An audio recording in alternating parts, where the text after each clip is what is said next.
Hi, this is the Family Business Podcast, the podcast dedicated to helping family businesses thrive. I'm your host, Russ Hayworth, and I work with family businesses to help them to navigate the highs and lows that can come with working with your family. Each week I will share insights and experiences from my own work and from other advisors from around the world. You will also hear directly from family businesses who have been kind enough to share their own stories. If you want to find out more about the show, just head over to fambizpodcast.com and you can get in touch with me there and find all our previous episodes. If you're enjoying the show, I'd be very grateful if you'd leave me a review in iTunes. It helps others to find the show and it gives me a warm fuzzy feeling in my belly. Just head over to fambizpodcast.com/iTunes and follow the link. Anyway, it's time for this week's show. Enjoy.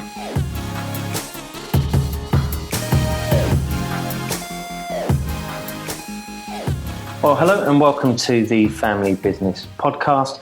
I am joined this week by Fiona Graham, who our regular listeners will know from a previous episode. For those that haven't listened to that one, please go back and have a listen. It was a great chat last time.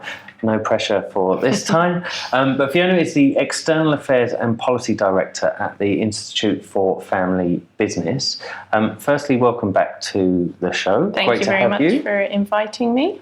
And let's start, for those that perhaps haven't heard the previous episode that we recorded together, shall we give them a whistle-stop tour of who you are and how you came to be doing what you're doing now, and perhaps a little bit about what the IFB do as well? Yeah, so as you said, I'm the Director of External Affairs and Policy for the Institute for Family Business. The Institute for Family Business is a membership organisation for UK family businesses. We represent the sector because we think family businesses make an incredible contribution, not only financially to the UK, but also in terms of the role that they play in communities and kind of the embodiment of responsible capitalism. We also support family owners and managers of family businesses to kind of overcome some of the common challenges that you face in family business, succession planning, engaging the next generation, that kind of stuff. And we were founded by a group of family owners who wanted a place to get together and talk in a safe, non-solicitous, trusted environment about some of those challenges in an open and honest way so that they could share the good and the bad and really learn from each other. And that's really at the core of what we do. And we are about 18 years old as an organisation. Wow. And yeah, I think we're just incredibly passionate about family business and helping them to grow and continue to thrive for generations to come, but also to kind of make sure that they get the recognition and the policy that they deserve. Mm-hmm. And that's kind of my day job, is making sure that policymakers understand why family businesses are different, how that then influences policy decisions, and making sure that there is an environment that allows them to kind of reach their potential, mm-hmm. because we know how ambitious and how ambitious family businesses are, and we want to help them to kind of really realise that. Fantastic. And we're going to talk about a little bit more of the work you do from an advocacy perspective later on in this show. But what we're also going to cover is you've recently published a State of the Nation report, which people can have access to, I believe, to freely download. Yep. We'll put some links and talk about that in the show notes and a little bit later on. But what are some of the kind of headlines from the State of the Nation report and the key takeaways from it? So, as you said, that report was published, I think, on the 28th of May.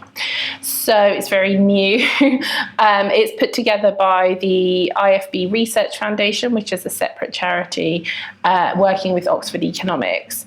And it really highlights the contribution that family firms make to the UK, and then also some challenges that they're facing at the moment. So it shows that 85% of all UK businesses are family owned, which I think is a figure that often surprises people. I think people still think that family business is something we used to have, not something that's absolutely the backbone of our economy at the moment.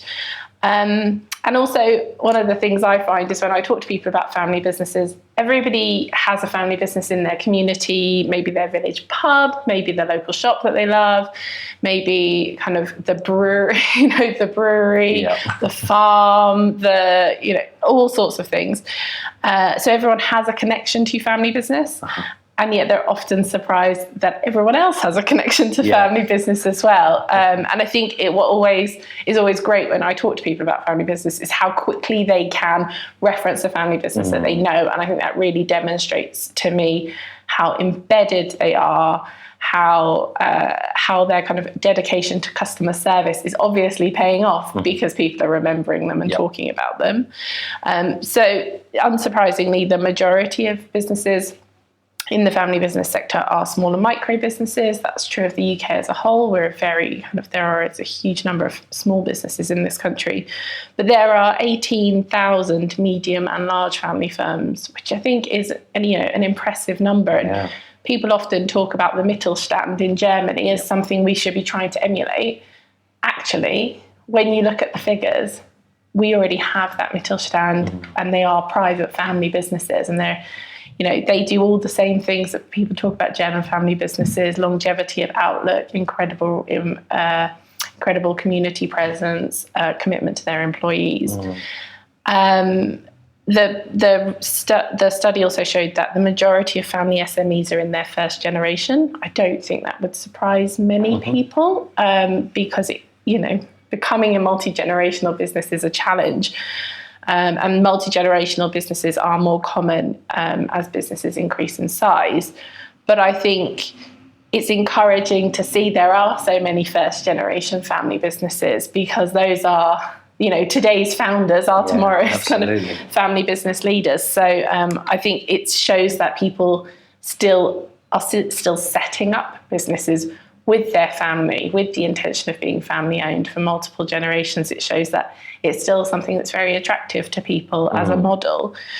For the first time, the report looked at who's managing family businesses. Okay. And it showed that the majority of family SMEs are managed by family members. But as businesses grow, they're more likely to be managed by non-family. I think that's something we assume to be true, and that it tends to be kind of what we see in our experience, but we have the statistics to back that up now. And it also looked at family, and it also looked at female leaders in family businesses, and showed that family-owned SMEs are more likely to have female leaders than non-family SMEs. So I think that's a really interesting perspective as well. And there's a lot of discussion about the role of women in family businesses, and why maybe they do have more opportunities to make it into leadership roles. So I thought that was interesting. It's also a good example, isn't it, for non-family owned businesses to say, come on, keep up. Yeah, I know there's a lot more to do in that sense, and it's not by any stretch. I don't think it's a 50-50 split in terms of gender roles, but it is something that is improving, and family businesses seem to be leading the way on that. I think so. I think particularly you see women setting up businesses, and then they're carrying on in leadership roles, and they're acting as kind of role models for future female leaders, and that's really important. There's a lot of literature around the discussion about diversity in business, around the importance of role models, of seeing somebody that you can then follow. And I don't think that should be underestimated. And I think it's something family businesses of all sizes should be thinking about. How are you making sure that there are those role models, either on your board or in your management, or as your in your family council, if it's family members who don't want to be involved in the day-to-day running of the business. I think an important point on that as well is, this is going slightly away from the report itself, but ensuring that those role models are visible as well outside the family business, so that they do become role models in their community. They do become those that have said, well, I've done it, therefore, if anyone else is thinking that there's barriers, then they can be overcome. Because family businesses have that opportunity to celebrate their successes and create that story behind it. And I think that's something we should be encouraging them to do. Yeah, I think encouraging families to shout about their successes is so important, because traditionally, and still is the case, and particularly for small businesses, people are so busy running businesses, they don't have time to go about, singing their own praises. Yeah. But it is important, and it does help then people to recognise all the good work that's going on. And we're very keen to encourage people to kind of shout about the things that they're doing really well, because there's a huge amount of good news in the family business sector. Last week, I was speaking to families who were getting together to try and tackle youth homelessness in their local community. Wow. Others who were kind of talking about how do we genuinely embed kind of community projects, so they're not just something that's going to come and go. Talking to families about impact investing, talking to them about apprenticeships and the work that they were doing to around the future of work and what different working practices are going to look like in the future. Families are doing a huge amount, and I think they should be recognised for it, and we should praise them more for the good work that they're doing. Yeah, absolutely, completely agree. And so, generally, what's the outlook for the sector? Was there a positive overall feel? Was it neutral? I mean, we're in pretty interesting times at the moment, particularly here in the UK with Brexit and all of that kind of stuff. I did hope we'd get through one conversation without it being mentioned. That's it. That's the only time it's going to be mentioned. Okay. But honestly, listeners, that's the only time we'll talk about it. Listen on. In terms of the overall kind of sector as a whole, is it a positive story? I think generally it is. Family employment by family firms has been growing, so they now employ roughly 13.5 million people in the UK. The turnover has increased, so it's now 1.7 trillion in turnover, which is enormous. Yeah. Family businesses are generating more than a quarter of UK GDP. The tax contribution is greater than the annual NHS budget. All these numbers have been increasing over the past few years. More than a third of the family SMEs in the report had reported a growth in turnover in the previous 12 months. They also have plans for the future. I think one of the things that I find very encouraging is that the report shows not only is the family business sector in quite a healthy state, and that families have been growing their businesses, but that they also have plans for future growth. And I think there's a lot of talk about kind of sustainability in business and kind of patient capital and a long-term approach and how important that is. Families are doing that and have been doing that. And I think it's really important when people talk about the long-term approach, they understand that families, yes, understand their heritage, but they also know if they want to be around for generations to come, they have to continue to innovate. Yeah. They have to continue to adapt. They have to think about the way the world is changing. And I think that often there is a confusion between the fact that they have a strong heritage, and that's often taken as them being old-fashioned, but actually they're anything but. And because of the closeness of the family to each other, because of their strong and combined sense of purpose, it means that actually they can be very agile and continue to adapt and continue to move. So I think that's very encouraging. One of the things that families really were saying in the report was that they were looking at in terms of future growth was to improve workforce skills amongst their employees. And I think that's really important. They understand how important their people are and that they're really at the heart of their businesses. So as you say, we live in interesting times. I think that's how we'll phrase that. But we do, and I think there are challenges around. But I think family businesses have very strong foundations to tackle those challenges. And that when we're looking at discussions around the war for talent, family businesses with an incredibly strong culture and a strong sense of purpose have a great competitive advantage in the war for talent, because people increasingly want to work for businesses with a strong culture and a strong purpose.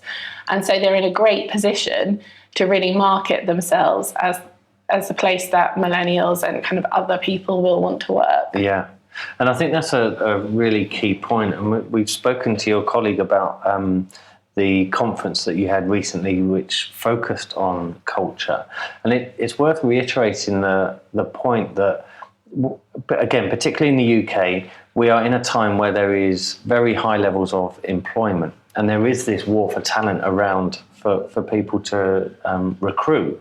And having a purpose, a culture that people can really buy into and become part of is a huge part of the appeal for people who are out there looking for work. It's not about salary necessarily. I mean, they need to get paid. I won't do it for free. But it's much more than that. There's much more of I want to be proud to work somewhere rather than just be taking home the paycheck. And I think family firms are brilliantly positioned to take advantage of that. Yeah, and I was talking to people at the conference about not just recruitment, but retention as well. Retention is hugely important for businesses in terms of staff, as it is for clients. You know how long it can take to train somebody new, how disruptive it can be to a business, particularly a small business, to get somebody up to speed. And so actually retention is incredibly important, and a strong culture helps with retention. We often talk to families where they have multiple generations of other families working in the business. So it'll be, I work in the business, but my children and my niece and my brother all work in the business as well. And I think that shows how great those businesses are, because it's not just the only owning family who are involved, but other families want to be involved and encourage their children to work in those businesses because they know what great employers they are. Yeah. And I think that's really testament to what great relationships they have with their employees, that people are keen for their own children to work in that business as well. And we spend so much of our lives at work. Yeah. It should be somewhere we enjoy going to. And so creating that culture puts you at an advantage to somebody who's not putting in that effort, because they're not beholden to the same value set, or they're not, they're more aligned to shareholder return than they are in terms of return on life, for example. So I think that's really good from a family business perspective. Well, what else can families learn from the findings within the report? Are there lessons in there to say these are the things you perhaps should be keeping an eye on? So I think one of the findings I found quite interesting because of the work that I do was around where families go for support. So there are huge amounts of resources available, not just family business resources, but around management training and all sorts of things. And there's an ongoing discussion about the kind of support that is the best for SMEs. So I'm a member of the government's SME advisory board, and we have that discussion quite a lot about how you can make the support available the best it can be, and also in the places that family or that SMEs generally will go for support, and how can it work for them. And there are ongoing discussions about that, and it is something the government's looking at, about the best way to reach SMEs to give them the support they need. But what the findings of this report showed was that actually family SMEs are less likely to try and get outside support generally. Okay. The place they're most likely to go are to accountants, but they're not particularly likely to approach their local authority or their LEP or their growth hub. And all of those places have huge amounts of information on, growth, finance, tax, productivity, all those sorts of things. And I think there's a huge amount of support available. And I understand if you're running a business, you're normally pretty pressed for time, but there is a huge amount of support that is available. And I'd really encourage people to speak to their local growth hub or their local enterprise partnership and find out, because they have enormous amounts of resources and they're very keen to help. We're working with Be the Business as well, which is the industry-led body that was set up by the government and is headed up by Tony Danker, to improve UK productivity, because productivity is a challenge for the whole country. And we're working with them to help successful family businesses to support smaller family businesses that do want to improve their productivity to reach their potential, but need some support and some advice. Right. So we're helping them with that pilot project in the Northwest to kind of help with that peer learning, because I think that is one theme that comes out through a lot of discussions that I have in my discussions with the government, is how important everybody now realises peer learning is. I mean, that was why we were founded, so we've always thought it was important, but on different topics as well, learning from other people's experiences, maybe getting a mentor. There are so many options available that if you think you might want to talk to somebody, there's definitely advice out there for you. And I would say to families that are tackling a challenge alone, whether it's on the family side or the kind of more traditional business issues, that you're not alone, and there's a huge amount of support and advice. And that's one of the things that's so great about the family business community, is that people are generous with their time, and family business owners, in our experience, want to help other family business owners, because they know that they can make a huge difference. Yeah, and at some point in the family business's life, for the successful ones that are the example, they would have had those times where they would have felt isolated and felt alone and would have wanted support. And I think one of the recurring themes that we come across is that family businesses do feel isolated, and I think they're the only ones suffering from that particular problem. And it might be that the characters are unique, but actually there'll be other people that have gone through something broadly similar, and having that support network that get it, that kind of understand the element that is unique to family businesses, is hugely valuable. So I echo that. I think it's a great way to get some support, and the family business community is always willing and happy to share their experiences. So that's good. I find, in my experience, if somebody's new to the world that we both inhabit, which is talking about family businesses all day, every day, and we know about the 3-circle model, and we're so familiar with it, we probably have dreams about it. I thought that was just me. Or nightmares, I don't know. No, dreams. But we inhabit that world, and so we're so familiar with it. But when you bring somebody in from a family business and they realise there's all these other people that are having the same conversations as them, often you see kind of a physical weight lift off people's shoulders, and they think, oh, that's great, I'm not the only person that has this problem.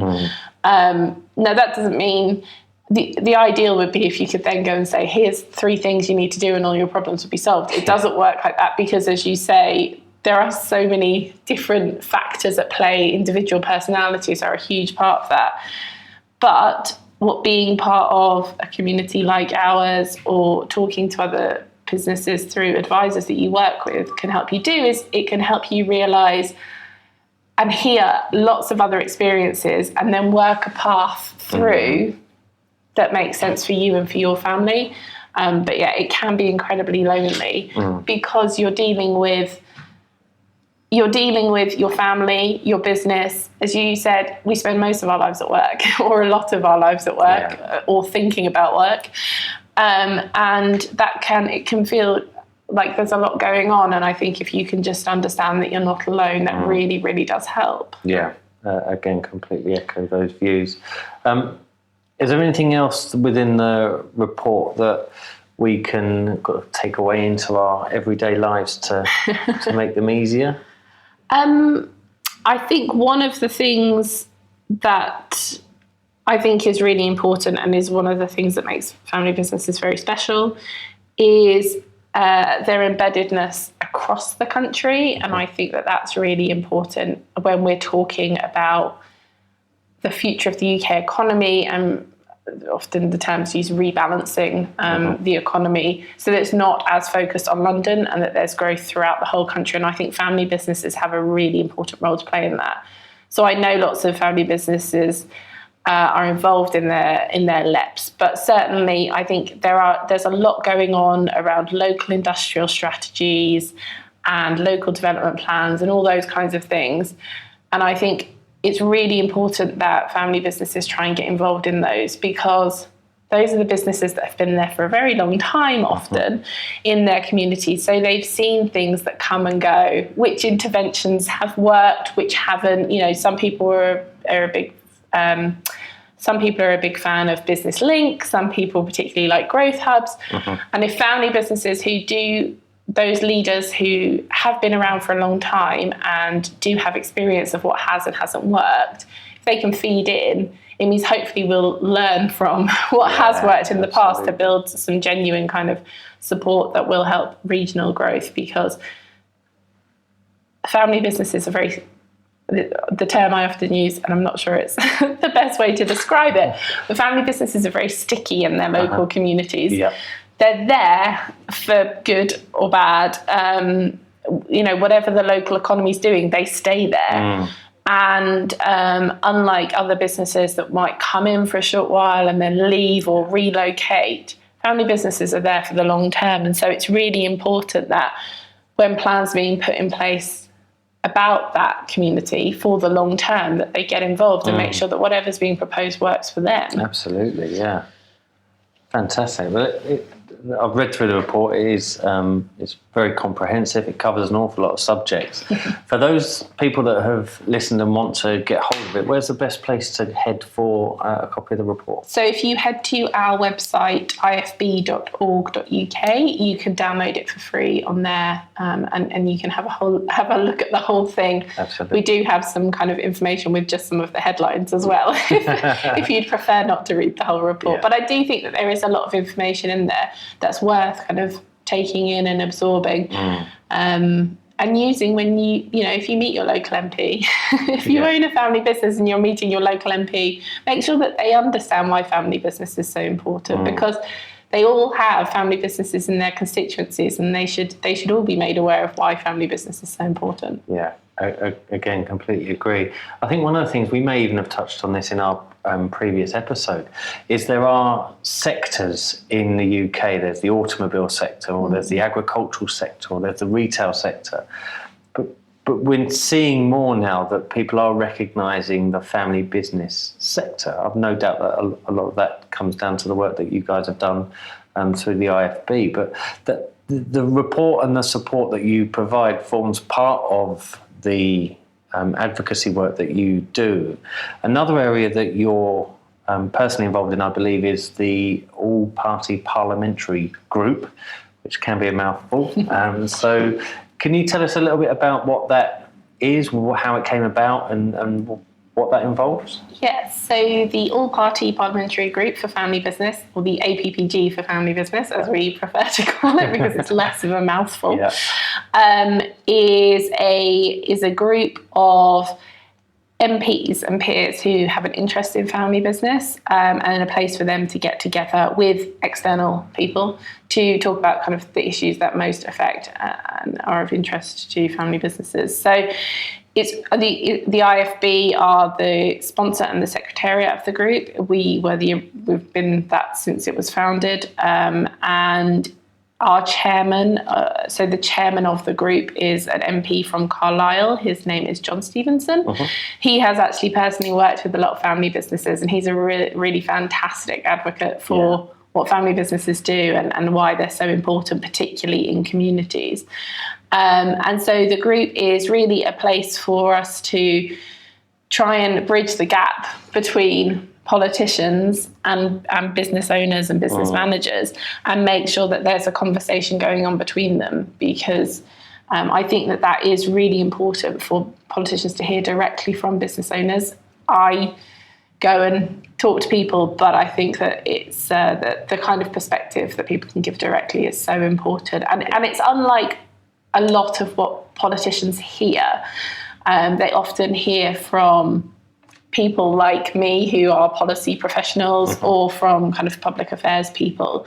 Being able to speak to the owner of a business with their long-term perspective, but also the personal connection it has is really very special. I find I find it still very special in my role, but for a politician to be able to do that, I think it's a fantastic thing to do. So in the past year, we've had discussions about all sorts of topics that are of interest to family businesses. So we had a session particularly focused on the challenges that rural SMEs face, because they have a very particular set of challenges around infrastructure especially.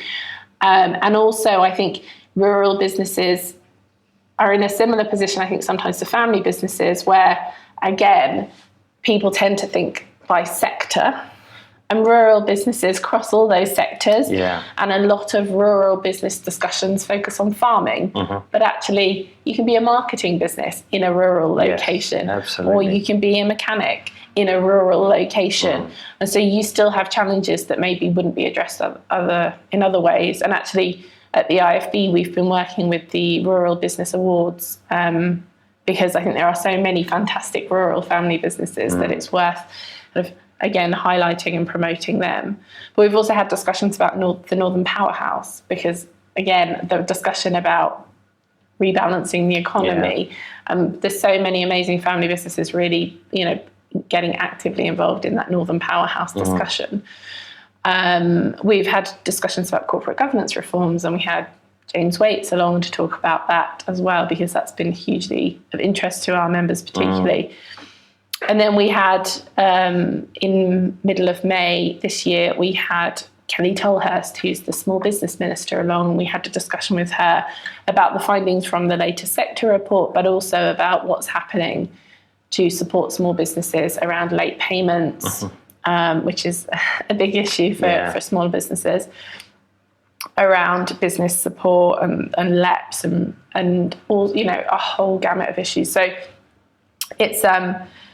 it's quite a diverse, it's been quite a diverse discussion list over the past year or so, but I think that it's a really important group. And I guess part of the idea behind it as well is, we've seen, again, without going too much into the current political state, but there's, in some roles, there's a revolving door for politicians, whereas the group in its construction presumably allows for the fact that politicians may change roles, and we may get changes of government throughout over time that would mean that the people sat around that table are different on the political side, but having some consistency with the membership side from your representation means that it doesn't really matter who's on the other side of the table. The views are being listened to and shared. Would that be fair? So it's a cross-party group. So we have people from all across the House. We also have peers in that group, and they aren't subject to the same electoral system as the Commons. But we have backbenchers who aren't being necessarily reshuffled. And I think what a lot of people, how a lot of MPs start to be involved in the group is through a constituency link. They might have a really, fantastic business in their local community, and we or they will say to them, this group exists, and have a chat. I think we had a discussion last time about consistency around who you're speaking to, and it's a constant challenge when people move on, but also it's an opportunity to talk to somebody else. And I kind of view it as, if that person moves into a different role, doesn't mean that they're not going to still be doing stuff that's relevant to family businesses. And there's still obviously the civil service, which is really important for us to build up relationships with officials who are doing a lot of the day-to-day heavy lifting on the policy, the direction set by ministers, but the technical detail, which is incredibly important to avoid any unintended consequences. The details being done mostly by the civil servants. So if a family wants to get involved in trying to influence things, we've mentioned already, talk to your local MP as it stands. But is there also a way that if they don't have access to their local MP, if they don't have that as a potential option, they can get in touch with you guys to help influence that? And Yes, so I'm always really keen to hear from families, to hear what's particularly affecting them, what issues they're concerned about, what's having an impact on them. So certainly just contact me. My contact details are on our website, or I'm sure we can give them out at the end. And we will put them in the show notes. In the show notes. Assuming you're happy to do so. I'm happy to do that. Please put my email there. No, please bombard me. I don't mind at all.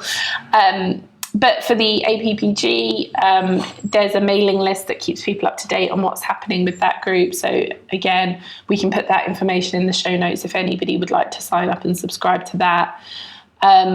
We also put in regular consultation responses, and we ask people to kind of feed into that process as well. So there's a lot of different ways to get involved. I think I'd also encourage, if you don't know your local MP, if you're a family business, contact them, invite them to visit you, talk to them about what you do, why it's so important, what concerns you, because they're there to represent you.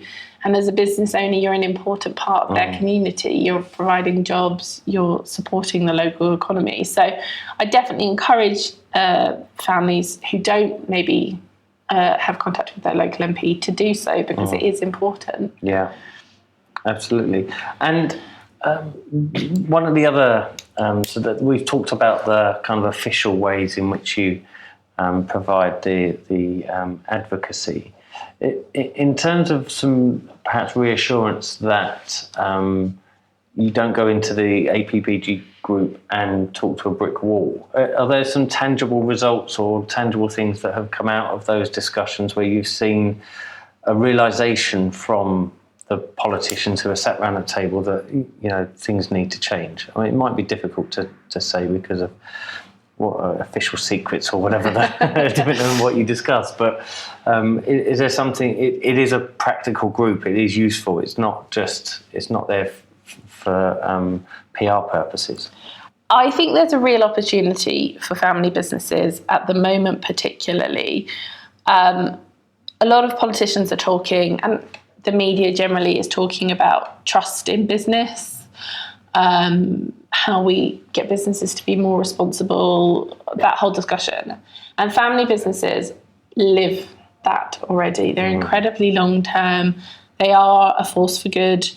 And I think that there's a real opportunity to demonstrate to policymakers across the board that there's a huge amount of good work going on. And I think I'd say as well that particularly at the moment, I'm going to mention the word we weren't going to mention again, but particularly at the moment with so much of the discussion in Parliament around Brexit, I said it, with so much of the discussion around Brexit, politicians are getting a lot of contact from business particularly about that. Understandably, it's an incredibly important issue and people have very strong views on it. But politicians, therefore, quite like talking to businesses about other things as well. And visiting a local family business is a great way for them to understand what else is going on, because Brexit's very important, but there's a lot of other stuff going on, and there's a lot of other work going on, but businesses also have a lot of other things affecting them. And so it's a great opportunity to get through the door that way in order to kind of talk about something a bit different. Obviously, if you want to talk to them about Brexit, definitely do, because it is important to people. That's not what I'm saying. But I think that particularly while there's also this discussion about trust in business, families have a great opportunity to show what they're doing already, the good work that they're doing around engaging their employees, how they're kind of responding to their customers' needs. And I think there's an appetite for that kind of discussion. Excellent. And again, I echo those views.